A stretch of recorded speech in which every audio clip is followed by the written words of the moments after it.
دنیا کے مشہور مصور لیونارڈو دا ونسی کی 500ویں برسی ہے اور اس موقع پر ہم ان کی مشہور ترین، جو کہ دنیا کی بھی مشہور ترین تصویر سمجھی جاتی ہے، اس کے بارے میں بات کریں گے۔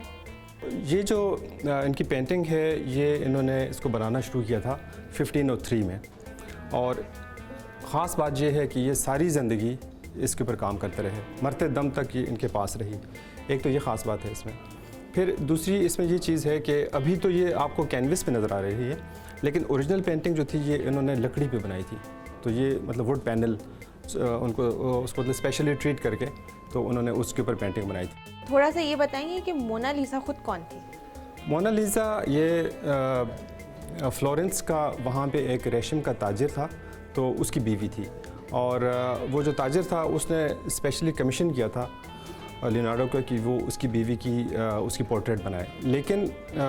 اس نے لیونارڈو نے اس کے اوپر اتنی محنت کرنے کے باوجود اور اس کی پینٹنگ تیار کرنے کے باوجود کبھی بھی اس کے حوالے نہیں کی اور نہ ہی اس سے کبھی پیسے لیے، اور اس کو وہ اتنی پسند آ گئی تھی، خود اپنی تخلیق اس کو اتنی پسند آئی کہ اس نے ساری زندگی اس کو اپنے پاس ہی رکھا۔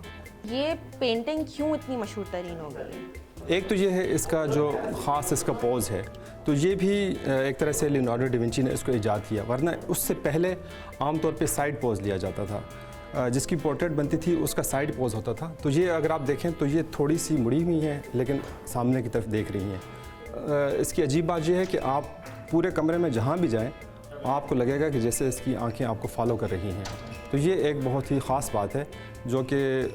دیکھنے والوں کو بہت ہی عجیب لگتی ہے۔ تو ایک تو اس کی یہ خوبی ہے۔ دوسری خوبی جو مشہور ترین اس کی اسمائل ہے، تو وہ آپ نے بھی سنا ہوگا کہ اس کی انگمیٹک قسم کی اسمائل ہے۔ اچھا، اس میں بھی ایک خاص بات ہے، اس میں یہ بات ہے کہ اگر ڈائریکٹ آپ اس کے ہونٹوں کو دیکھیں تو آپ کو اسمائل نظر نہیں آئے گی، آپ کو ایسا لگے گا کہ یہ تھوڑی سی میلنکولی ہے، تھوڑی سی دکھی نظر آ رہی ہے، لیکن جب آپ اس کے ہاتھوں کو دیکھیں یا اس کے ڈائریکٹ اس کے ہونٹوں کو نہ دیکھیں بلکہ آنکھوں کو دیکھیں، سر پہ یا کہیں اور دیکھیں، تو پھر آپ کو لگے گا کہ یہ مسکرا رہی ہے۔ اس پینٹنگ کے کچھ رنگوں کے بارے میں بتائیے۔ اچھا، یہ اس کے جو رنگ ہیں، یہ اس نے لیونارڈو نے ایکسپیریمنٹلی اس کو ان کو یوز کیا تھا، اور اس نے یہ انڈے کی زردی اور البیومن اس نے ملا کے اور آئل کے اندر ملا کے اس نے اپنے رنگ اس نے خود ہی بنائے تھے۔ تو وہ جو ہیں وہ کسی حد تک، یہ اگر آپ دیکھیں غور سے تو وقت گزرنے کے ساتھ ساتھ دیکھیں کہ اس کے اندر کریکس پڑ گئے ہیں، کہ وہ تھوڑے سے رنگ اس کے پھٹ گئے ہیں۔ کیونکہ اب اس پینٹنگ کو 500 سال تقریباً ہونے کو ہیں، تو اس دوران اس پینٹنگ پہ کیا کیا گزر چکی ہے؟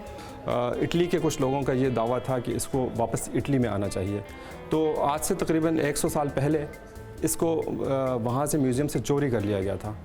اور یہ کئی سال تک غائب رہی، اس کا پتہ نہیں چلا، پھر بڑی مشکل سے جا کے اس کا سراغ لگا۔ اچھا، اس کے علاوہ پھر کچھ لوگوں نے اس کو میوٹیلیٹ کرنے کی کوشش بھی کی، اس کے اوپر پتھر مارے اور اس کے اوپر تیزاب پھینکنے کی کوشش کی۔ تو آج اگر آپ اس کو جائیں اور اس کو لوور میوزیم میں دیکھیں تو آپ کو یہ احساس ہوگا کہ انہوں نے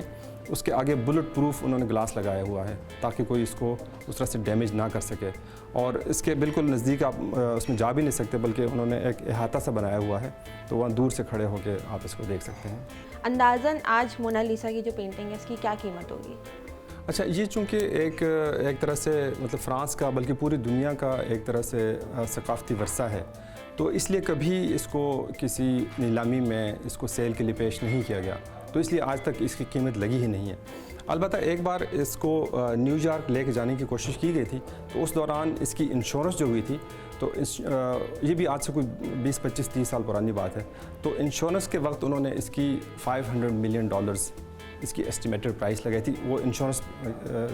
کی جو رقم تھی اس کے مقصد کے لیے، لیکن اس طرح سے یہ بالکل انویلیبل ہے، اس کی کوئی ایکچوئل پرائس نہیں ہے، اور نہ ہی میرا خیال ہے کہ کبھی یہ اس طرح سے کبھی سیل کے لیے اس طرح سے پیش ہوگی۔ ظفر صاحب، تھینک یو سو مچ، آپ نے ہمیں مونا لیزا کے بارے میں بتایا۔ آج انڈیپینڈنٹ اردو کی طرف سے اتنا ہی۔